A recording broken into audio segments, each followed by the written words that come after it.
سورہ معارج کی ان آیات پر کئی مہینوں سے درس چل رہا ہے۔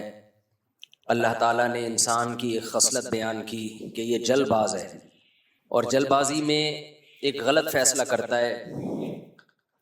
وہ غلط فیصلہ یہ، جب اس کو بلوں کے لڑنے کی آواز آتی ہے تو ادھر دیکھنا شروع کر دیتا ہے، حالانکہ یہ بیان سننے کے لیے بیٹھا ہوا ہے۔ جب بھی بیان چل رہا ہو نا، کوئی بھی کام ہوگا، لوگ ادھر دیکھنے شروع کر دیں گے۔ یہ بھی جلد بازی ہے نا۔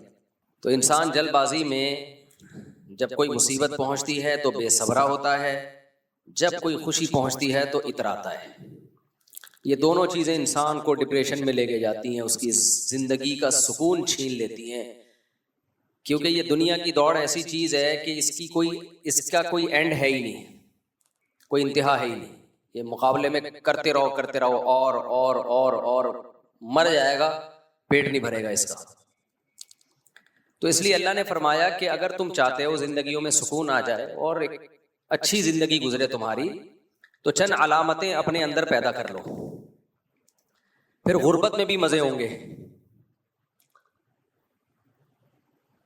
وہ علامتیں کیا ہیں؟ سب سے پہلی بات، الا المصلین، اپنا تعلق اللہ سے مضبوط کرو۔ ہر ایک سے ریلیشن ہے اور بنانا چاہتا ہے انسان، لیکن جس نے پیدا کیا، جو سب سے زیادہ ہمارے قریب ہے، سکون جس کے ہاتھ میں ہے۔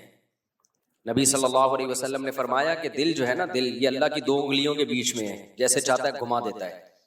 پریشانی ایک ایسی بلا ہے کہ اس کے لیے پریشانی کا سبب ہونا ضروری نہیں ہے۔ خوشیوں میں بھی اللہ پریشانیاں دے سکتا ہے انسان کو، اور غموں میں بھی خوش رکھ سکتا ہے۔ تو نبی نے فرمایا کہ انسان کا جو دل ہے، بین اصبعی الرحمن، اللہ کی دو انگلیوں کے بیچ میں۔ دو انگلیاں اس لیے کہا کہ ایک انگلی سے کنٹرولنگ مشکل ہوتی ہے، تو ہمیں سمجھانے کے لیے کہ دو انگلیوں کو تو یوں گھمانا ہے بس اللہ کو، صحیح ہے نا؟ ہمارے دل کو اللہ نے ایسے گھمانا ہے، ایسے گھما دیا ٹینشن، اس طرح گھما دیا خوش۔ تو حضرت حکیم اختر صاحب رحمہ اللہ تعالیٰ ایک بڑی زبردست بات بتایا کرتے تھے کہ بادشاہ جب بادشاہوں پہ حملہ کرتے ہیں نا، ملکوں پہ، تو بادشاہ کبھی بھی حملہ چھوٹے لوگوں پہ نہیں کرتا۔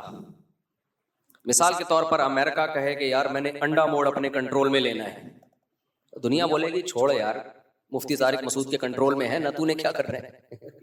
ویسے کنٹرول میں میرے بھی نہیں ہے، ایک مثال دے رہا ہوں۔ تو امریکہ جب حملہ کرے گا بھائی، وہ کسی بڑے کنٹری پہ وار کرنے کی کوشش کرے گا، یا ایسی جگہ جہاں وسائل بہت زیادہ نکلنے کا چانس۔ ایسے چھوٹے موٹے ملکوں پہ، چھوٹے موٹے علاقوں پہ وہ اپنا ٹائم ویسٹ نہیں کرے گا۔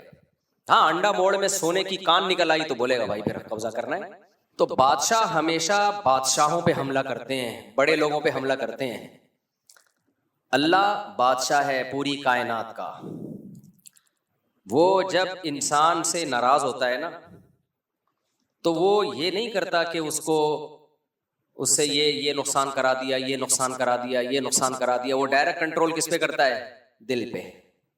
کہتا ہے اس سے سکون چھین لو، اس سے سکون چھین لو، سب کچھ ہوتے ہوئے ٹینشن دو اس کو۔ تو تبھی قرآن کیا کہتا ہے؟ فَلَنُحْيِيَنَّهُ حَيَاةً طَيِّبَةً، کہ جو لوگ بھی میری اطاعت کریں گے، پیغمبروں کی بات کو مان کے چلیں گے، ہم ان کو ایک بہترین زندگی دیں گے، پاکیزہ زندگی، اٹریکٹیو زندگی دیں گے۔ اور جو میرے ذکر سے، میری یاد سے، میرے احکام سے اعراض کریں گے، مجھ سے اپنا ریلیشن مضبوط نہیں بنائیں گے، تو ہم کیا کریں گے؟ فَإِنَّ لَهُ مَعِيشَةً ضَنْكَ، ان کو دنیا میں ہی تنگ زندگی دے دیں گے۔ اب دیکھو، ایک طرف قرآن کہہ رہا ہے کہ کافروں کی مستیوں کو دیکھ کے متاثر مت ہو، لا یغررک تقلب الذین کفروا فی البلاد، کافر جو زمین میں عیش کر رہے ہیں ان سے متاثر نہ ہو۔ دوسری طرف اللہ کہتا ہے میں نافرمانوں کو تنگ زندگی دوں گا۔ اے اللہ، ادھر تو کہہ رہا ہے ان کی عیاشی والی زندگی ہے، ادھر تو کہہ رہا ہے تنگ زندگی ہے، تو یہ بات ہماری سمجھ میں نہیں آ رہی۔ یہ ایسا ہی ہو گیا، آپ نے کہا یار اس کی عیاشی دیکھ کے متاثر نہیں ہونا، بہت عیاش آدمی ہے، بڑے مزے کر رہا ہے۔ پھر آپ کل کہہ رہے ہیں یار بیچارہ بہت تنگ زندگی میں ہے، تو آپ کہو گے کل تو آپ کہہ رہے تھے کہ موجیں ہی موجیں، آج کہہ رہے ہو کہ آپ اس کی زندگی کیا ہے؟ تنگ۔ تو قرآن ایک ہی جگہ پہ یہ باتیں کر رہا ہوتا ہے کہ ان کی میں عیاشی ہے، دوسری طرف کیا کہہ رہا ہوتا ہے کہ جو نافرمانی کرے گا تنگ زندگی دوں گا. تو کیا مطلب بھائی؟ ظاہری لحاظ سے تنگ نہیں ہوگی. بعض لوگ جیلوں میں بھی خوش زندگی گزار دیتے ہیں, جیلوں میں بھی خوش رہ کے گزار دیتے ہیں. وہ بعض لوگ 1000 گز کے بنگلے میں جہاں ٹینشن کی کوئی چیز نہیں ہے وہاں بھی بستروں پہ رات کو ڈپریشن سے تڑپتے ہیں. وجہ کیا ہے بھائی؟ دل کس کے ہاتھ میں ہے؟ بولو, اللہ کے ہاتھ. بین اصبعی الرحمن, رحمان کی 2 انگلیوں کے بیچ میں اللہ گھما دیتا ہے.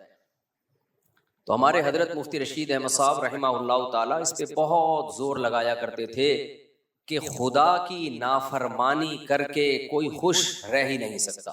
یہ ہو نہیں سکتا کہ خدا کو ناراض رکھو اور پھر آپ خوش بھی ہو. اللہ نہیں پنپنے دے گا آپ کو. وقتی خوشی ہوتی ہے گناہ کی, وقتی. وہ تو چرسی کو گناہ کی جو خوشی ہے نا, وہ پتہ ہے کیسی خوشی ہے؟ جیسے ہیروئن جی کو ہیروئن ملے تو کتنا خوش ہوتا ہے کہ نہیں ہوتا؟ تو کیا مطلب؟ پھر تو ہمیں بھی پینی چاہیے. لیکن ہمیں پتا ہے جب تک ملی ہوئی ہے, جیسے ہی ہیروئن چھن گئی, جتنی ڈپریشن میں یہ جائے گا نا, خودکشی کے خیالات آئیں گے. تو اتنی ڈپریشن میں پھر دنیا میں کوئی بھی نہیں ہوتا جتنے ہیروئن چیوں کی زندگی عذاب میں گزرتی ہے. اب ہیروئن چی نارمل آدمی کو دیکھ کے کہے کہ میں ہیروئن پی رہا ہوں, ایسے لائف کو انجوائے کر رہا ہوں, اور مفتی طارق مسعود وہ انجوائے کر ہی نہیں رہا. وہ تو بیٹھا ہوا ہے 4 شادیوں کی بات کر کے بس دل کو تسلیاں دے رہا ہے. یہ اصل انجوائے تو کون کر رہا ہے؟ ہیروئن چی کہے گا کون کر رہا ہے؟ میں کر رہا ہوں.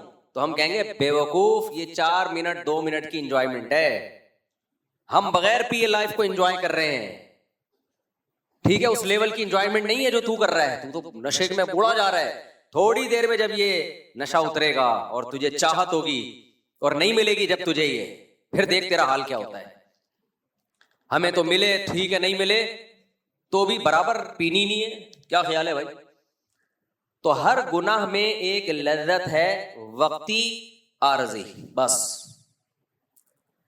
یہ جو فحش فلمیں دیکھ کے لڑکے اپنی ٹھڑک پوری کرتے ہیں نا, ہمیں سکون مل جائے گا, نہ, یہ لت پڑ جائے گی.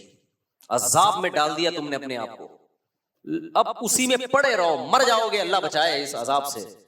پڑے رہو اسی میں پوری رات. لڑکے بتاتے ہیں پوری رات بیٹھے رہتے ہیں فحش فلموں میں. کتنا ٹائم برباد, پھر پوستیوں کی طرح پڑے ہوئے سوتے رہتے ہیں. کتنا وقت برباد.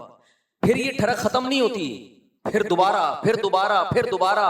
تو وہ یہ تو ڈپریشن ہے بھائی. سکون میں تو ہے جس کو عادت ہے ہی نہیں.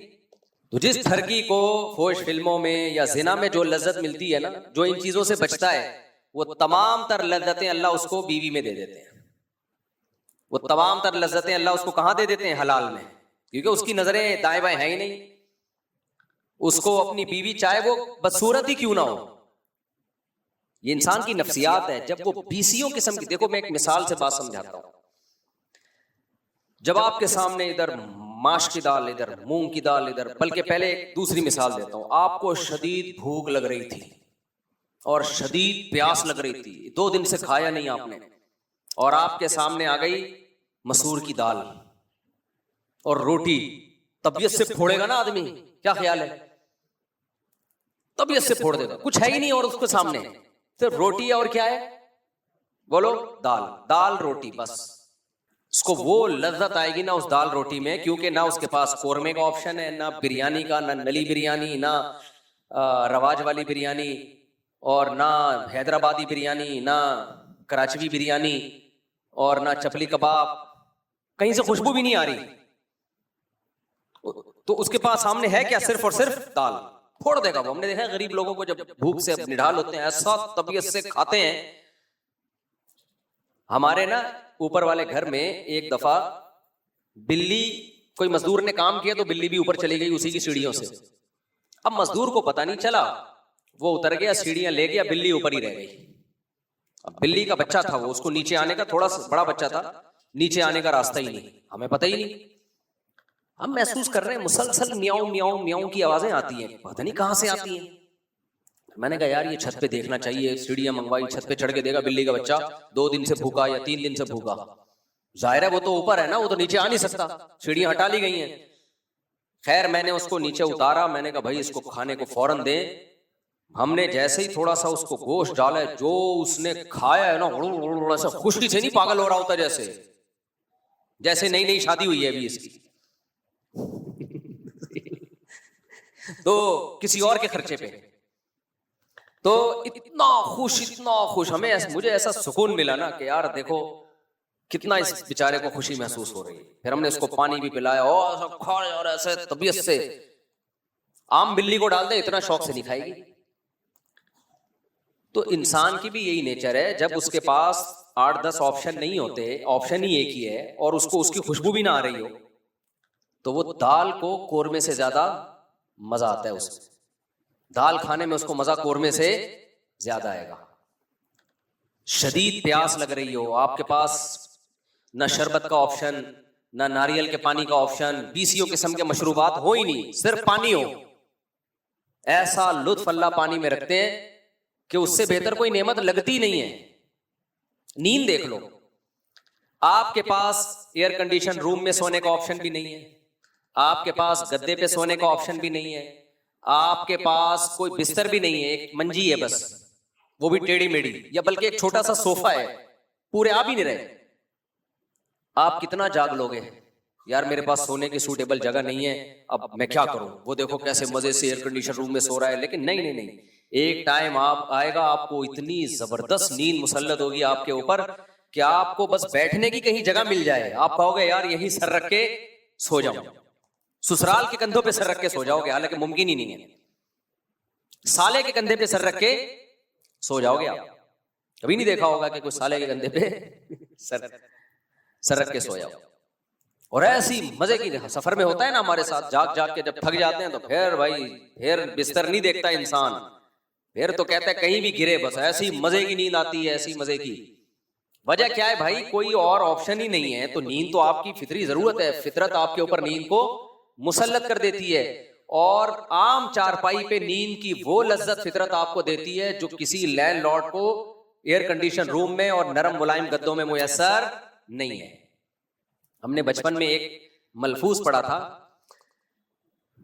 کہ ایک شخص نے کہا کہ جب میں نے دیکھا کہ ایئر کنڈیشن کمروں میں سونے والوں کی نیند اور فٹ پاتھوں پہ سونے والوں کی نیند، سونے سے پہلے تو فرق ہوتا ہے، سونے کے بعد کوئی فرق نہیں رہتا، تو کہتے ہیں مجھے یقین ہو گیا کہ اللہ واقعی انصاف کرتا ہے. یعنی اللہ نے ایسا نہیں ہے کہ غریب کو کوئی آپشن ہی ہو، اللہ اس کو اس میں وہ لذت دے دیتے ہیں بھائی.